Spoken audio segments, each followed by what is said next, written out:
My brothers and sisters, life will never always be easy. There will be days when you feel tired, disappointed, or even broken inside. But Allah has given you the strength to rise again. Happiness is not something that just happens. It is something you choose, something you work for, even when the storm is raging around you.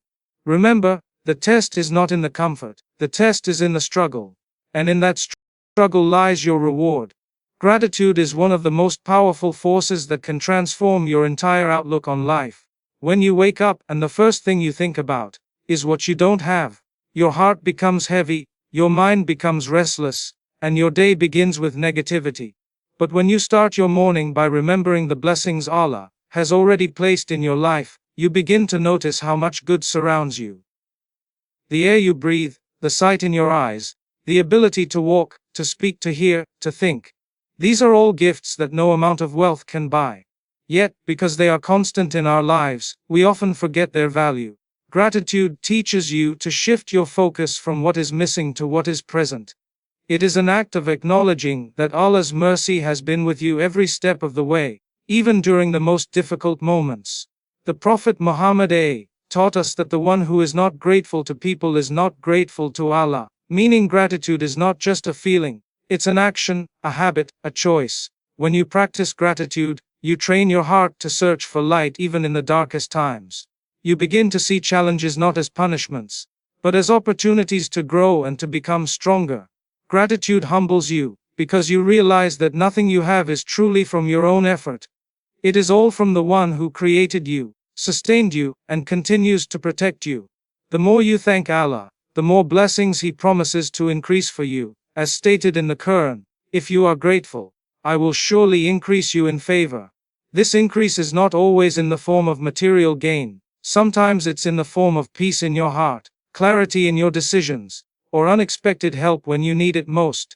Gratitude softens the heart and removes arrogance, because it reminds you that every achievement, every possession, and every moment of joy is part of Allah's generosity. Even when life is hard, there is always something to be grateful for. A lesson learned, a mistake avoided, a moment of safety, or even just the gift of being alive. When you make gratitude a daily practice, it changes your perspective on hardship. Instead of asking, why me? You start to say, Alhamdulillah for what remains. This shift in mindset allows you to hold on to happiness even when circumstances are painful. You stop comparing your life to others and start focusing on your own blessings. You realize that happiness is not about having more, but about appreciating what you already have. And the more you appreciate, the more contentment fills your heart. Until you find yourself smiling in moments where you once would have been crying, simply because you know that Allah has never stopped giving you reasons to be thankful. When life becomes overwhelming, one of the greatest sources of stress is focusing on things beyond your control. You can exhaust yourself trying to change situations, people, or outcomes that were never in your hands to begin with. This constant struggle drains your energy and robs you of your peace. But when you learn to focus on what you can control, you take back the power over your own thoughts, actions, and reactions. You may not be able to control how others treat you, but you can control how you respond. You cannot dictate the course of events in the world, but you can choose the way you perceive them, and the way you behave in the face of them. Islam teaches us to tie our camel and then trust in Allah, meaning we must put in our best effort where we have the ability, and leave the rest to the one who knows what we do not. When you start to focus on what is within your control, you shift from a place of helplessness to a place of responsibility. You begin to work on improving your own character, building your skills, strengthening your faith, and making positive decisions that will benefit you and those around you. This mindset frees you from the anxiety of constantly worrying about outcomes, because you accept that results are in Allah's hands. It also helps you to avoid unnecessary conflicts and disappointments, because you stop expecting others to behave exactly as you wish. You learn patience when someone disagrees with you, compassion when someone falls short, and forgiveness when someone wrongs you, because you understand that you cannot change their hearts, only Allah can. This approach brings clarity, as you stop chasing what is impossible to control and start investing in the areas where you can truly make a difference. For example, you can't control whether a job opportunity will come your way, but you can prepare your skills, improve your qualifications, and make sincere dua. You can't control whether people will appreciate your efforts, but you can ensure that your intentions remain pure for the sake of Allah. By narrowing your focus to your own actions and choices, you protect your heart from disappointment, because your satisfaction comes from knowing you did your part. This also nurtures a deep sense of tawakkul, trust in Allah, because once you've done what you can, you surrender the outcome with a calm heart.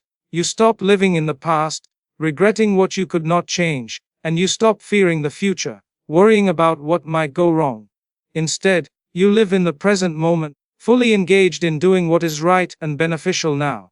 This way of thinking reduces frustration and brings you closer to contentment, because you realize that peace is not found in controlling everything, but in controlling yourself in every situation. The people you surround yourself with have a profound effect on your mindset, your habits, and ultimately your happiness. When you keep the company of positive and righteous individuals, their words and actions naturally influence you to become a better version of yourself. Their optimism, patience, and faith can inspire you to see challenges as opportunities, and to maintain hope even in the most difficult times. Righteous companions remind you of Allah when you forget, encourage you when you feel weak, and correct you with kindness when you make mistakes. They do not feed your ego or lead you toward harmful paths. Instead, they guide you gently toward what benefits your soul. Being in the presence of such people strengthens your iman, because their behavior reflects the teachings of the Prophet, and their trust in Allah becomes a mirror for your own. Positive company also helps you avoid the traps of constant complaining, gossip, and negativity, because the conversations naturally revolve around beneficial topics and solutions, rather than problems and criticism. When you spend time with those who strive to improve themselves, you are motivated to do the same, simply because growth becomes the standard in your circle. This is why Islam places great emphasis on choosing friends wisely.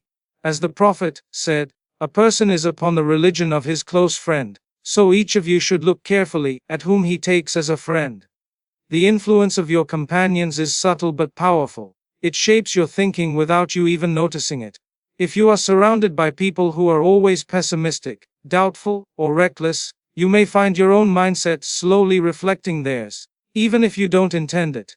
But if you keep company with those who have strong morals, pure intentions, and a hopeful attitude, you will naturally absorb their qualities. This doesn't mean your friends have to be perfect, but they should be people who push you toward goodness, honesty, and patience. When you are going through hardship, positive and righteous friends help you find perspective, reminding you that trials are temporary, and that Allah's mercy is always near. They do not let you drown in self-pity. Instead, they lift you up and help you focus on solutions and gratitude. Over time, the atmosphere you create around yourself becomes a shield that protects your mental, emotional, and spiritual well-being. Even a single good companion can be a source of immense blessing, because they may be the one who encourages you to take a step toward Allah at a moment when you were feeling distant. Just as negativity spreads, so does positivity, and by choosing to be in the company of those who are sincere, kind, and uplifting, you protect your heart from unnecessary pain, and strengthen your resolve to keep moving forward with faith and hope. Complaining often feels like a natural response when things don't go the way we expect, but it rarely brings relief, and often magnifies the problem in our minds. Every time you complain, you give more power to what is wrong instead of seeking what can be made right. It traps you in a cycle of negativity, where your focus remains fixed on the difficulties rather than the blessings that still exist around you. Islam teaches us to replace complaints with dua, because when you raise your hands to Allah, you are speaking directly to the one who can truly change your situation. Complaining to people may bring sympathy, but complaining to Allah brings solutions, guidance, and inner peace. The prophets, despite facing trials far greater than most of us will ever endure, did not spend their days complaining to others. They turned to Allah with their hearts full of faith. Prophet Yaqub Eca, when grieving the loss of his beloved son Yusuf Fi, said, "I only complain of my suffering and my grief to Allah," showing us that expressing our pain to Allah is not only allowed but encouraged. Dua transforms your mindset, because it shifts your attention from helplessness to hope. It reminds you that nothing is too small or too great for Allah's mercy. Instead of dwelling on how unfair life feels, dua directs your energy toward asking for strength, patience, and solutions that you may not even be able to imagine at the moment. Replacing complaints with hope also strengthens your gratitude, because as you make dua, you naturally reflect on the times Allah has helped you in the past. This builds trust in His plan, even if you can't see the wisdom behind your current trial. Complaining to people can sometimes spread negativity and cause frustration in others, but dua never harms anyone. It purifies your heart and deepens your connection with your Creator. Hope acts like light in a dark room. Even a small spark can begin to illuminate everything around it. When you choose hope over complaint, you train your mind to search for possibilities instead of problems. You begin to recognize that tests are part of growth, and that every difficulty carries with it an opportunity for reward, forgiveness, and elevation in the sight of Allah. Complaints drain your emotional strength, but hope replenishes it, because hope is rooted in the belief that Allah's help can come at any moment. This belief allows you to face challenges with resilience, knowing that your efforts are not wasted and your prayers are not ignored. Even if the situation does not change immediately, your heart changes. It becomes calmer, stronger, and more focused on what truly matters. Choosing to replace complaints with dua and hope is not about pretending that problems don't exist, but about deciding where you will invest your energy and faith, trusting that Allah hears every word you say, and understands even the pain you cannot express. Serving others is one of the most powerful ways to find joy and meaning in your own life. When you shift your focus from your own struggles to the needs of others, you discover a sense of purpose that cannot be matched by personal gain alone. Acts of service have a way of softening the heart, removing selfishness, and filling you with gratitude for what you already have. Islam teaches that helping others is a form of worship, an act that pleases Allah and earns His mercy. The Prophet Muhammad said that the most beloved people to Allah are those who are most beneficial to others, and the most beloved deed to Allah is bringing happiness to another believer. This shows that true success is not only measured by what we achieve for ourselves, but by how much we can ease the burdens of those around us. When you serve someone, whether by giving your time, your wealth, your skills, or simply your attention, you not only improve their day, but also improve your own state of mind. Helping others takes you out of the narrow tunnel of your own worries, and allows you to see life from a broader perspective. You begin to realize that, despite your own hardships, there are always people facing even greater challenges.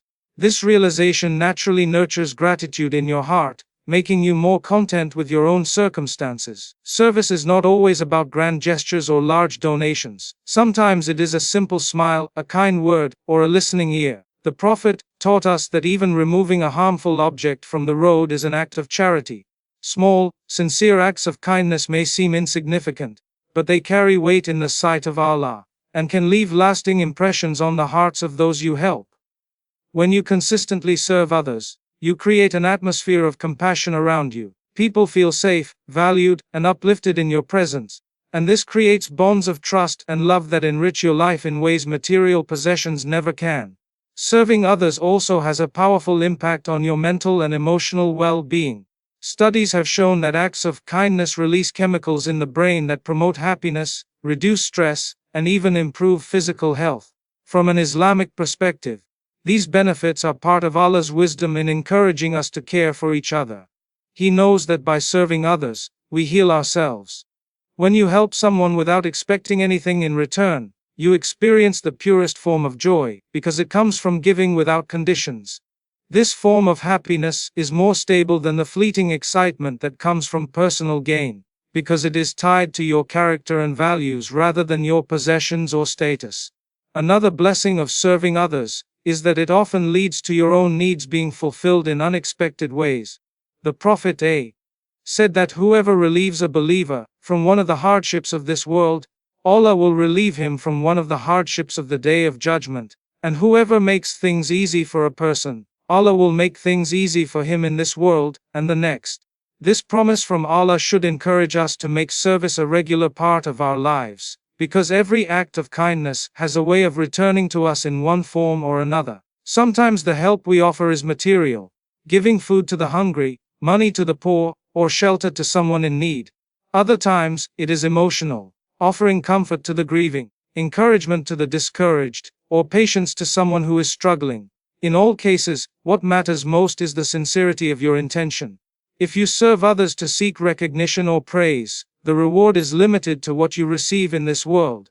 But if you serve purely for the sake of Allah, the reward is multiplied and stored for you in the hereafter. Service also helps to cleanse the heart from envy and resentment. When you actively contribute to someone else's success or happiness, you begin to celebrate their blessings instead of comparing them to your own. This shift in mindset frees you from the constant dissatisfaction that comes from competition and comparison. You start to see others not as rivals, but as fellow travelers on the same journey, each with their own struggles and victories. Serving others also creates a ripple effect. Your kindness can inspire them to help someone else, and that person might go on to help another, creating a chain of goodness that continues far beyond what you can see. This is one of the reasons the Prophet compared good deeds to a seed. You plant it, but Allah causes it to grow in ways you cannot imagine.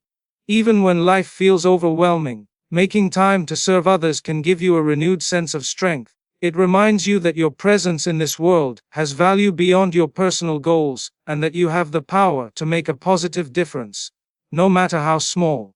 Service shifts your focus from what you lack to what you can give, and in that shift, you often find the happiness that seemed so elusive when you were only thinking about yourself. Many people spend their lives searching for happiness in possessions, status, or achievements, only to find that these things bring temporary satisfaction at best. But those who dedicate themselves to serving others often find a deeper, more lasting joy. This is because the act of giving aligns with our fitra, our natural disposition, which inclines us toward goodness, compassion, and connection. Allah created us to live in communities, to care for one another, and to support each other through the ups and downs of life. When you fulfill this role, you feel a sense of harmony within yourself, because you are living according to the purpose Allah has placed in your heart. Serving others is also a reminder of our own dependence on Allah. Just as someone benefits from your help today, you may be in need of someone else's help tomorrow. This awareness keeps you humble, knowing that all of us are in need of one another, and, above all, in need of Allah's mercy. It also teaches you to appreciate those who have helped you in the past, motivating you to pass on that kindness to others. The beauty of service is that it often costs you so little in comparison to the benefit it brings. A few minutes of your time might save someone hours of difficulty. A few words of encouragement might give someone the strength to keep going when they were about to give up. A small financial gift might mean survival for someone in desperate need. These acts may seem small in your eyes, but they can be enormous in the eyes of the person receiving them, and even greater in the eyes of Allah. The joy you find in serving others comes from knowing that you have contributed to making someone's life a little easier, a little brighter, or a little more hopeful. This joy does not depend on whether they thank you, recognize you, or repay you, because it is rooted in your intention and in your connection to Allah. When you serve with sincerity, every act becomes a form of worship, drawing you closer to your Creator and filling your life with meaning and contentment. Trusting Allah's plan is one of the most profound acts of faith a believer can practice, especially in times when the path ahead feels uncertain, or when life does not go according to what you envisioned. It requires a deep conviction that Allah's knowledge encompasses everything, the seen and the unseen, the past, present, and future, and that His wisdom is far beyond our understanding. Often, we think we know what is best for ourselves, but our perspective is limited, confined to what we can see and experience in the moment.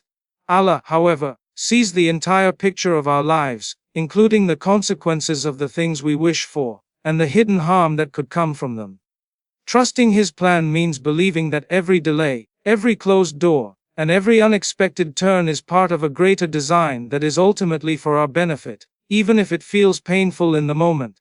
The Quran reminds us that it may be that you dislike something while it is good for you, and it may be that you love something while it is bad for you, and Allah knows while you do not know.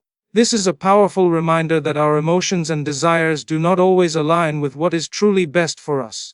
Trust in Allah is not about passively accepting life without effort. It is about doing your part with sincerity, tying your camel, and then leaving the outcome to Him with a heart at peace. It is about recognizing that success is not only defined by achieving what you want, but also by being guided toward what is best in the sight of Allah.